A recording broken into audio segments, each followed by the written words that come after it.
Masa depan tidak hanya dimenangkan oleh mereka yang menguasai teori, tetapi bagi mereka yang dapat menciptakan solusi. Assalamualaikum warahmatullahi wabarakatuh. Shalom, Om Swastiastu, Namo Buddhaya, dan salam kebajikan untuk kita semua. Dewan Juri yang terhormat serta rekan berpikir saya dari tim kontra yang saya hormati, izinkan saya untuk menduduki mosi perdebatan kita pada siang hari ini, yaitu Dewan ini lebih memilih seleksi memasuki perguruan tinggi berdasarkan portofolio dibandingkan seleksi nilai lapor atau tes terstandarisasi. Namun Dewan Juri yang terhormat, saya Asy Fazal Fadila menyatakan bahwa saya sangat setuju dengan lahirnya mosi perdebatan pada siang hari ini, dan mosi ini dapat dan layak untuk dinaikkan setinggi-tingginya. Dewan Juri yang terhormat, setidaknya saya memiliki limitasi yang akan saya gunakan pada mosi perdebatan kali ini, yaitu dengan limitasi kualitas pendidikan yang ada di Indonesia. Namun sebelum itu, sebelum saya masuk ke ranah argumentasi, ada baiknya kita samakan dulu perspektif kita tentang mosi perdebatan pada siang hari ini. Setidaknya saya memiliki 3 kata kunci. Yang pertama yaitu seleksi, ialah kegiatan atau proses pemilihan individu terbaik dari sejumlah individu yang sesuai dengan kriteria yang dibutuhkan. Yang kedua ialah portofolio, sebuah dokumen yang menunjukkan informasi pencapaian seseorang beserta bukti secara sistematis. Yang ketiga ialah perguruan tinggi, ialah jenjang pendidikan yang lebih memfokuskan pada studi atau bidang tertentu yang bertujuan untuk mempersiapkan sumber daya yang lebih siap, berdaya saing, dan berkualitas.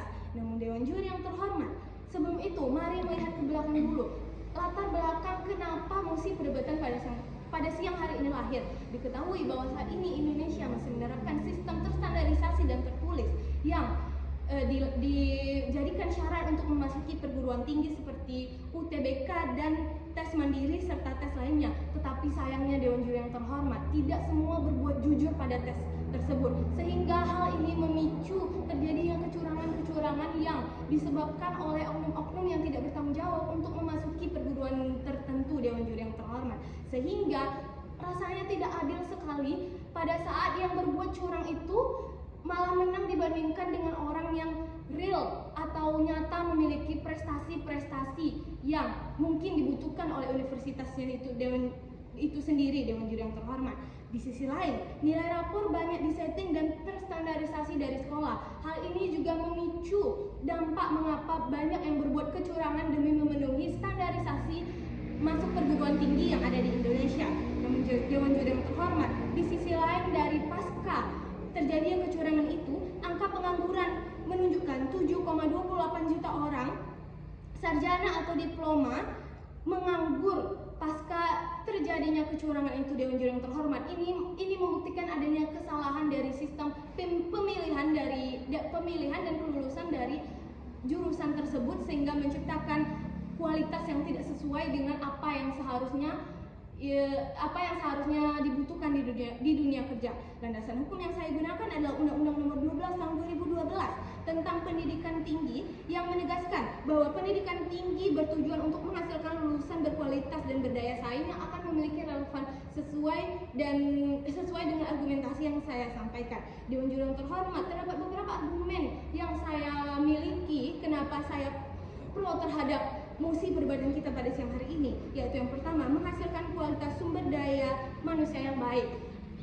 Tentunya Dewan Juri yang terhormat, dengan standarisasi dan keaslian yang dibuktikan dengan portofolio yang lebih menjanjikan daripada tes, akan menciptakan sumber daya manusia yang lebih baik ke depannya. Yang kedua yaitu menciptakan relevansi jurusan dengan minat bakat siswa. Diketahui dari data Dewan Juri yang terhormat, 87% mahasiswa merasa salah jurusan pada pertengahan semester mereka. Ini menunjukkan bahwa banyak anak-anak di Indonesia masih bingung dan tidak tahu kemana arahnya masa depan mereka, sehingga pada tengah jalan mereka terciptanya salah jurusan ini. Yang ketiga ialah mendorong investasi dan kreativitas siswa.